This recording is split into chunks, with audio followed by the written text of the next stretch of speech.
It's the Wilk Report. I'm Michael Wilk, coming to you from Cleveland, Ohio, with a bit of news regarding the Joker front. Joaquin Phoenix is in the news, saying that his Joker is the real Joker. Now, is he right, or is he just pulling our legs? Well, let's find out. We go over to IndieWire.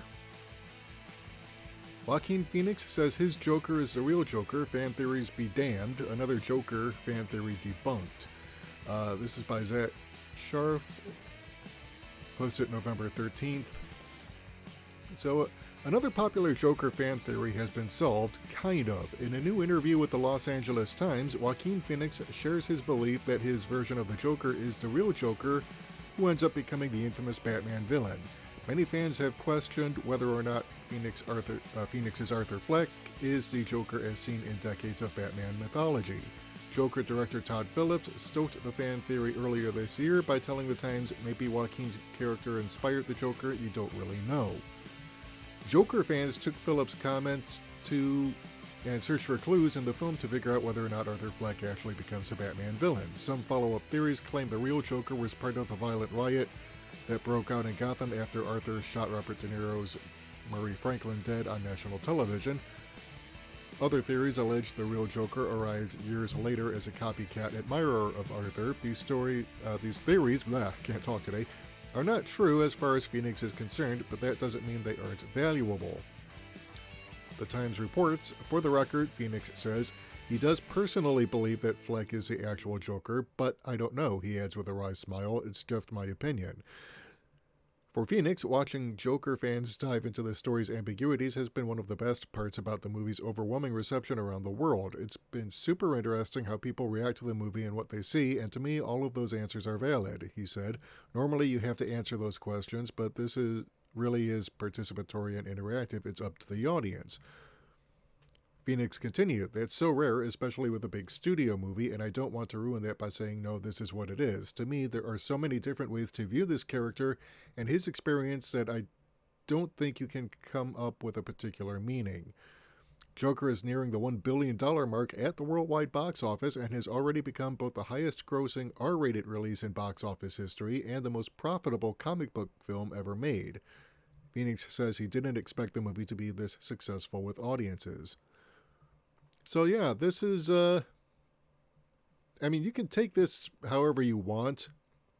My personal opinion is that it doesn't really matter because this is meant to be a standalone movie. And again, if you're someone who is not a fan of having an origin story at all for the Joker, and I've said this in previous videos, if you don't like this movie, if you don't think Joaquin Phoenix's Joker is the real Joker, well, you don't have to accept it, because if you go back to Alan Moore's The Killing Joke, he puts in that narration that says, he remembers his past differently. Sometimes he remembers it one way, sometimes another. He prefers his past to be multiple choice. So you don't actually have to accept this if you don't want to. And this, of course, is just Joaquin Phoenix basically saying, I think he is, but, that's just my opinion. It's really up to the audience. Again, I think people are reading a little bit too much into Todd Phillips' statements because, he says that he doesn't actually know himself, and I don't think he actually cares if it's the real Joker or not. He told the story he wanted to tell. He doesn't plan on making any sequels. So that's it. Now, whether or not there will be any sequels, I guess that depends on several factors. A movie that has done so well relative to its budget. They spent $60 million on production, and you figure probably, another 25 to 50 million on marketing and distribution. Yeah, it's done very well. DC would be stupid not to have a sequel to this, but,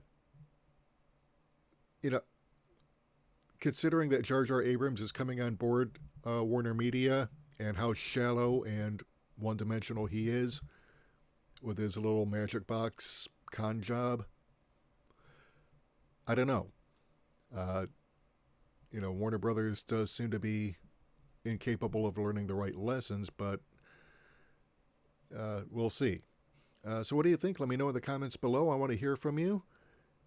If you like what you've heard and you want to hear more, hit the like button, share this video, hit the subscribe button and the bell icon to receive notifications whenever we upload new content. Be sure to select all if you want to get all notifications. Apparently YouTube has changed its algorithm and you actually have to manually select all in order to get, you know, all the videos. So yeah, that's how things are going. If you want to help support the channel, keep the lights on, help us bring you more content, head over to our Patreon or Subscribe Star page. There's also a GoFundMe link for a tech drive if you want to donate to that. Can't do this without you. Until next time, this is Michael Wilk for the Wilk Report saying take care, good night, I'm out. And just remember, put on a happy face and send in the clowns. All right, take care, everyone.